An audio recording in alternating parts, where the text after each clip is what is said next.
Good morning. Welcome. This is Angela Coulter, your Consciousness Transformation Ascension Guide, originator of Trinity Energy Progression, bringing you this week's Living the Shift. There's a lot swirling around. We've had so much going on. So much, right? Over the past several months, especially. That's an understatement. But I've had a lot of questions lately with many that I work with and talk to about, well, what am I supposed to do? What am I supposed to be now? And others who I've been talking to and working with who have had guidance to change directions in their lives or whatever for years in some cases, and they continue to fight that.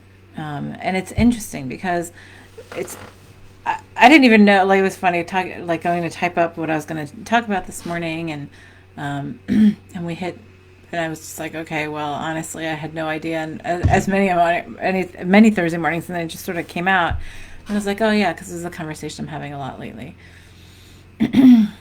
The challenge is we've gotten really stuck in the habits of comfort, right? Of knowing what we are, knowing who we are. We've put a whole bunch of romanticism on that, on like discovering who I am, right? And what I am and what I came here to be. And look at all the movies and the books and the stories and the legacies and the, epic journeys that we talk about. And they all have to do with, oh, well, this person is like they're the chosen one, or they're the one that's supposed to do this, and it's all on their shoulders. And so we've romanticized that, and we put a lot of connection to that in the ego level because we think, okay, well, what is the ego there to do? Part of what ego has been here to do has been to explore identity and separation. So it's an exclusionary thing to say, well, I'm not this, but it's also to say I am this, right? So I did post right before I got on this morning. It was great, and thing about I am, everything you put after those words define you. So always be very, very cautious about what we are putting behind that and creating in every moment. So the challenge is that we have, in this exploration at this level of consciousness, we have gotten into a very multi-layered habit of thinking we're here to do one thing. And there's like this ultimate purpose of the one thing that I'm here to do. And it's like, well, okay, but what if the one thing you're here to do is to exist? Because if you weren't important, you wouldn't be here, You can get that simple. But you can also get to this place of, getting caught up in, what's my purpose? I don't know what my purpose is, right? I hear that from people all the time. And so that's like right now, there's a lot of that going on because we've had many with what's gone on in the past several months, well, more than several months now, half the year, in this world has like given many an opportunity to step back. And if you're not lost in the fear and the media and everything else, if you have allowed yourself to step back, to take a breath, to sort of explore and be who you are, right? While all this other stuff goes on. Many are saying, well, I'm a very different person than I thought I was, or I have other interests than I thought I had, or, oh, what a difference my life is, even though like with all this other stuff going on, I found like this peace in this other thing that I never had an idea that I had peace in. Good morning, Gloria. And so, I'm like, well, when I talk to people and work with people, I'm just like, well, let's explore that. So what is it about this that you weren't able to explore before? Well, many times it's all because I can breathe. I truly enjoy this. I, even like in my life. So if we stop taking our eyes off of the negative, which we talked about last week, and we started looking at the positive things, well, what has all of this given me opportunity to do, giving all of us opportunity to do? And that's what I talk to many about right now. It's often your higher self is just going to insert the ability to start to explore these things when you give yourself that breath of space, right? To say, okay, well, we had gotten so lost in the definition of ourselves as, being busy. And that makes us important because that means people need us. And it's a thing these, phones have made us addicts. to externalization of value, because it's like, well, we say it's to connect us, but it's truly to make us feel like we're in the middle of everything, and we're in the middle of, or we're needed, and we're 100% available. And many people I've spoken to, and many that I've worked with, and whatever, is it's a challenge to stay present, right? So we had gotten to this place of being so busy that we didn't even know how to be present with ourselves.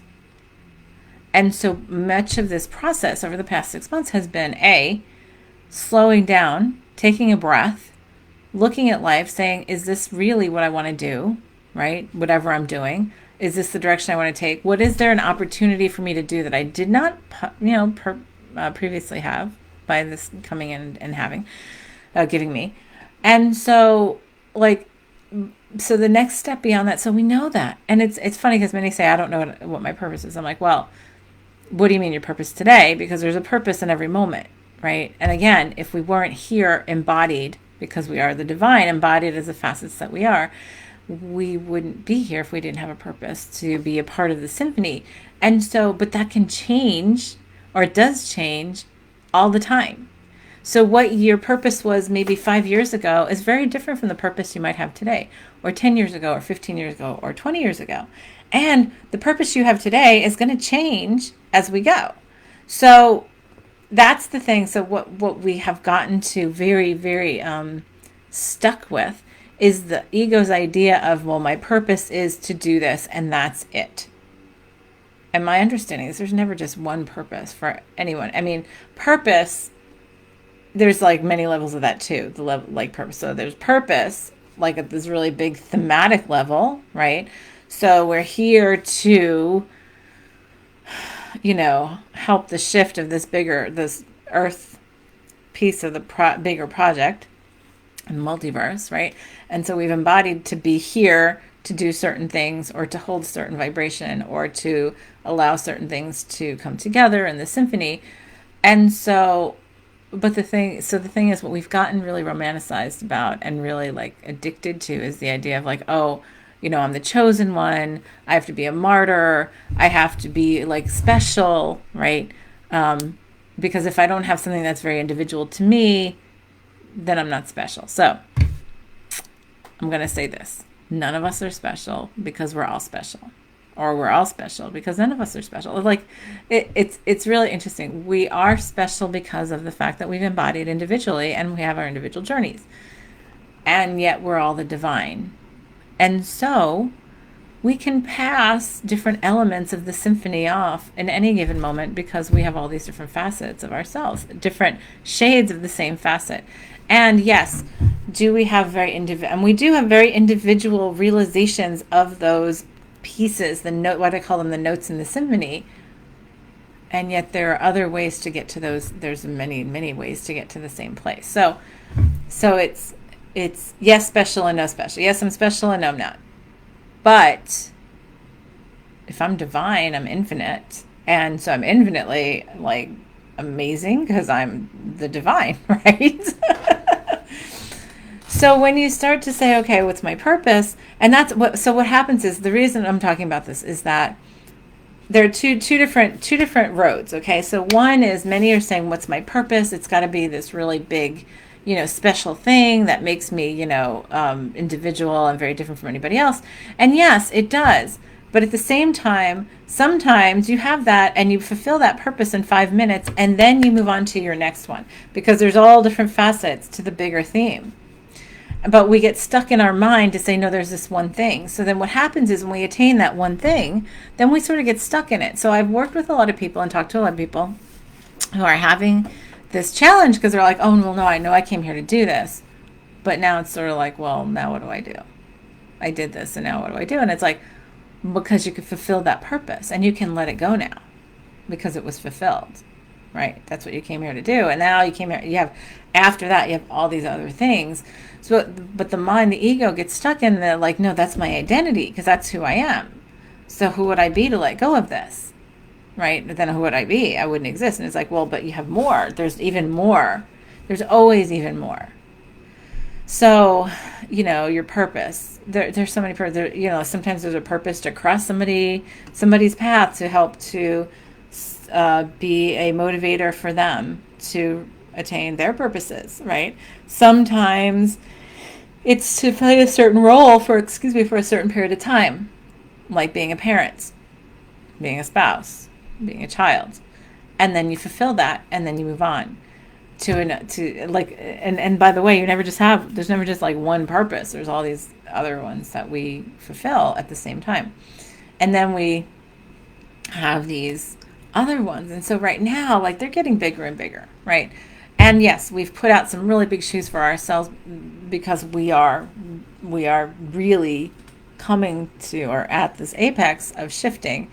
And so we've forced ourselves into a place worldwide to step back and breathe and remember, and to say, because we think, okay, well, if my purpose was to be, this parent, right? Well, but is my purpose to just be 100% of who I am so that I can be the best of everything that I do in whatever role? Because those are things we make up anyway. So there's a lot of circles that go around with that. So, we say, well, I can't do this because my purpose is to do this, or I know, like, I was here to be this, and I've been here to do this, and yes, I'm not saying that that's not the case, but it's not an I am and I'm not. It's a I am and I am as well, because we are infinite, and when we explore different things, like to say, okay, so I am. How many times do we say I am in a day? Right? Because that's what we create of ourselves right after that. So how many things and purposes are you creating when you say I am every day? I talk about the words abracadabra, or, based on the Aramaic words that loosely translate to I create as I speak. And we put a lot of weight and creation behind words and the energy behind words. So when we say I am, then what are we, right? And the thing is also just as powerful to say what I'm not, right? What we limit ourselves by saying I'm not this, and I can only do this much, and whatever. However, and so that's one road. This one road that I'm talking about has to do with allowing yourself to accept that you have more than one purpose of being here. And yes, you do, or else you wouldn't be here. Like, of course you have purposes. And you would, if you open your heart to remember and connect with your higher self, it always comes back to connecting with your higher self, right? Opening your heart is to say, okay, so what is there for me to be, and what is there for me to do right now? And that's changing what we've been guided to do. Like, there are many, even especially in the spiritual community, like, oh, well, I am this. And they put their entire identity behind the I am this, and I came here to do this. And it's like, well, we all came here to be a part of the shift. We all came here to do this. And it's not to diss anyone. It's to say, okay, don't get stuck in that, because you're not the only one. Yeah, we're all here to do this. And so within that are going to be many different roles to fulfill. And that all depends on what roles that all of us fulfill around each other. Because if one of us doesn't pick it up, another one will, because we are all the divine, just different facets of the same, right? So we have in our physical bodies, there are cells that adjust and change their purpose depending on what the body needs. That's sort of what we do in general, most of us.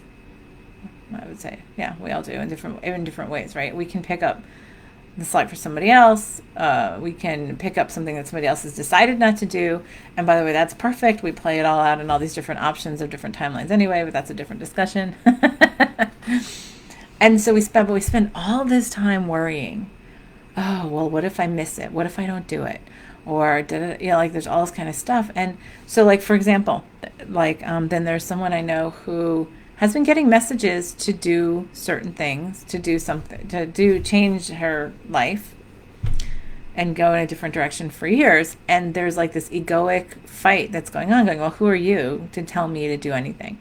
I'm comfortable doing this, and I'm comfortable. And by the way, I've been told so much that I'm special, and I've been told that I am have a very singular purpose, and I'm so special to be here and all that kind of stuff, that I don't feel like I'm worthy of living up to those shoes. So therefore, I'm not going to even let myself explore that. I'm just going to lock myself down in this little box and be plain Jane and just sort of float through life. Many are doing that, and that's why, because we've so blown up this expectation of what we're supposed to be doing, right? And so when we take away all that pressure that we put on ourselves, which we do put a lot of pressure on ourselves by saying, yeah, well, yeah, or oh, I'm the special one, or listening to others like, oh, you must be destined to bloody bloody blah, then we put all this pressure on ourselves to have to fulfill it, and then it's like, well, if we don't believe we're worthy of that, we put so much undue pressure on ourselves, right? Because we don't believe we're worthy. Number one, we believe we have to prove our worth.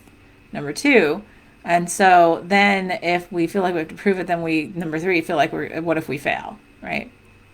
So if we stop worrying about that and we instead focus on being, truly just being, and listening to our inner guidance, it really has to do with, really has to do with listening to inner guidance. I'm sorry, I just sort of zoned out there for a minute.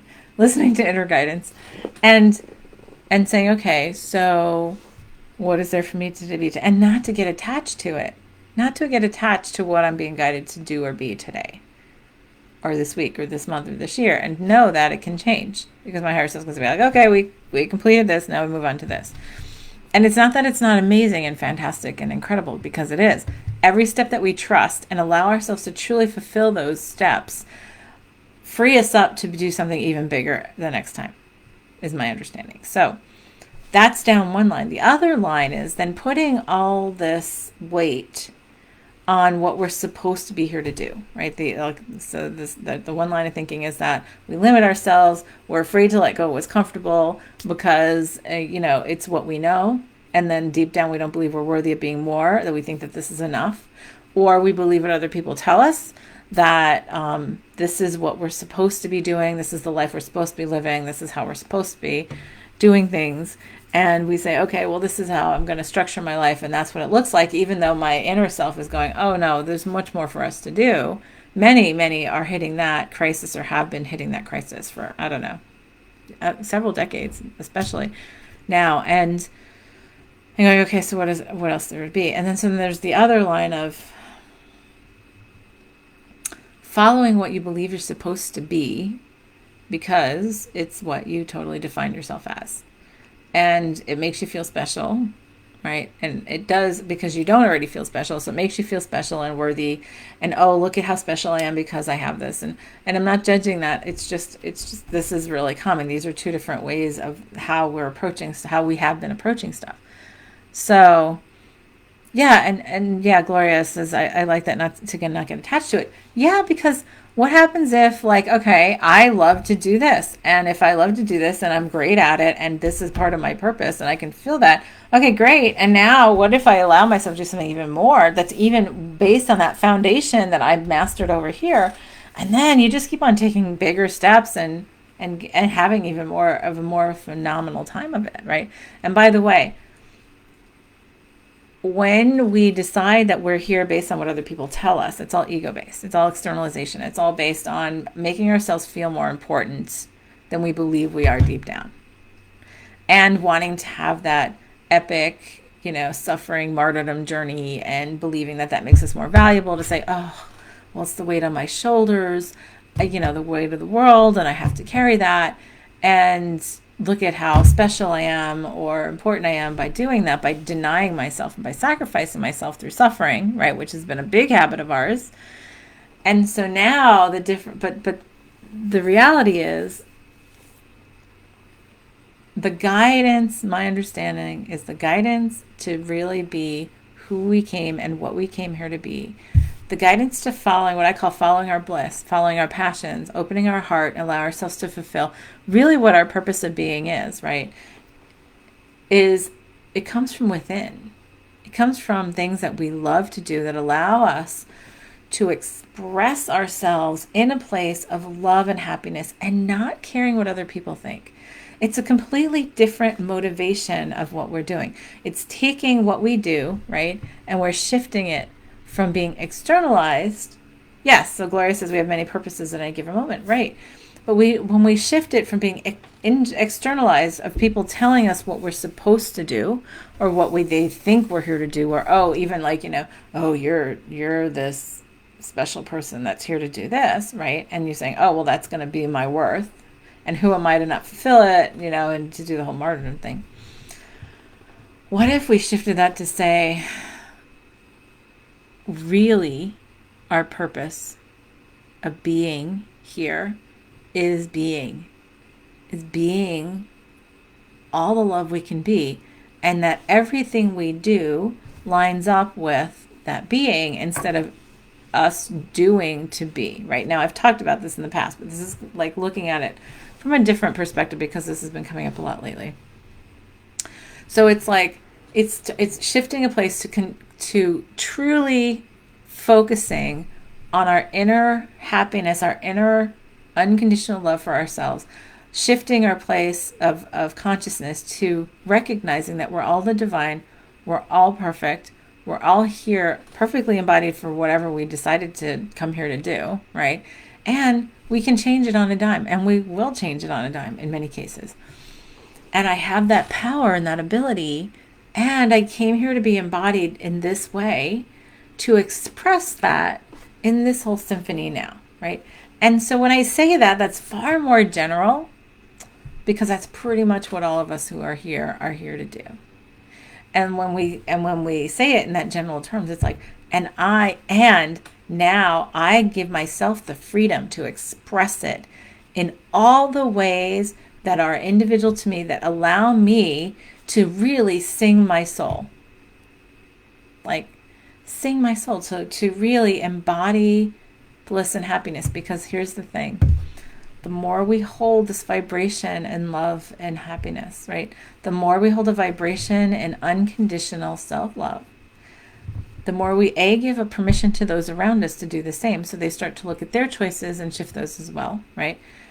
And B, the more we help the collective and shifting the whole earth doorway as we're in the middle of transitioning now. That's it. It's as simple as that. And so we've just stepped up 20 levels of consciousness when we've gone from, oh, I have to do this because I was told I should do this, or because I was told I had the aptitude for this and I don't particularly love it, to, I am going to commit myself to being in love and being love in every moment.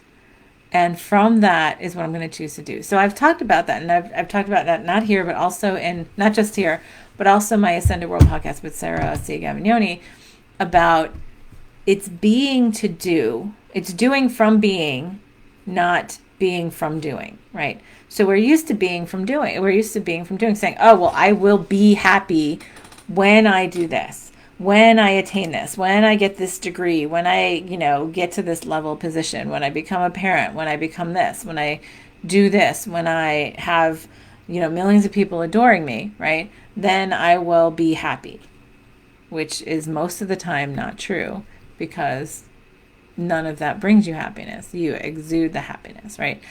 When you say, from this place of loving me as I am and expressing me as I am in these ways, you will naturally have all that other stuff, except that won't even be that important, because all that will matter to you is that you are doing from that being, which is a completely different energy. And we're not used to doing that, because we're used to having a checklist of what it is that makes us, important. And I've talked about this before. I grew up with the idea of this is, what I want to do. I like to get married and have 2.5 kids and a career, break the glass ceiling, the white picket fence and 2.5 kids and the dog and the cat and blah, blah, blah. And I did that.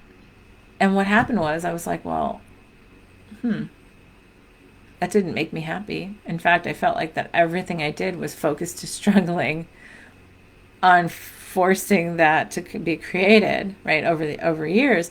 And it's not that I didn't love all of the pieces of that. It was that I didn't love having to hold it together in the way that was expected by everything and everyone around us, by culture, by, the marketing propaganda and all that kind of stuff. And I can say that because I was in marketing for 17 years as, in corporate. So, and it's all psychology. It's all convincing others what, they think is important to them so that they'll buy a product, right? Or buy a service or buy a way of life. Right. So then they buy a certain set of products and services. And we have allowed that because we haven't had that innate value within ourselves. So when we shift that to say, you know what, I am going to tune all that out. I'm going to go inside and I am going to do everything. I'm going to focus all of my energy on the commitment to that unconditional self-love. And then from that, I'm going to listen to what is there for me to do.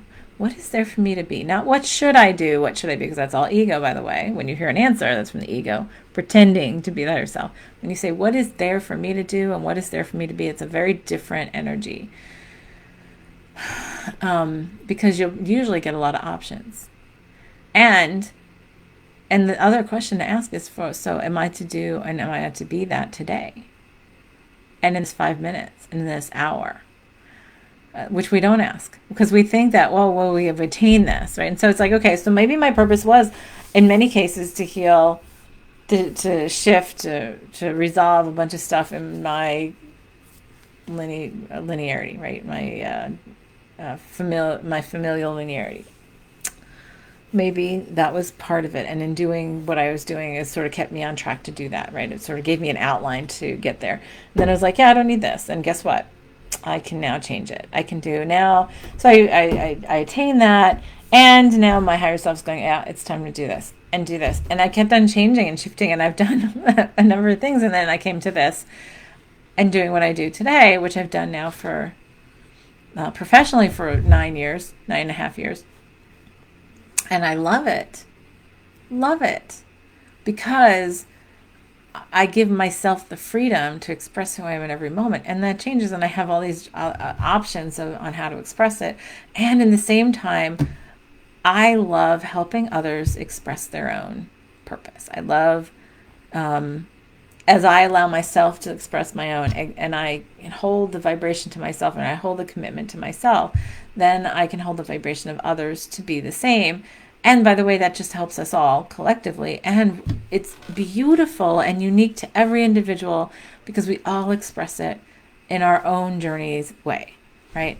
And when we allow ourselves the freedom, that's the challenge, because there are some people that I'm talking to and working with right now that are like, oh, well, I've had this break or I've done this differently and now I don't want to go back to doing this. And I'm like, so then do it differently or do something different. If you realize that you really aren't happy doing it, then find something else to do.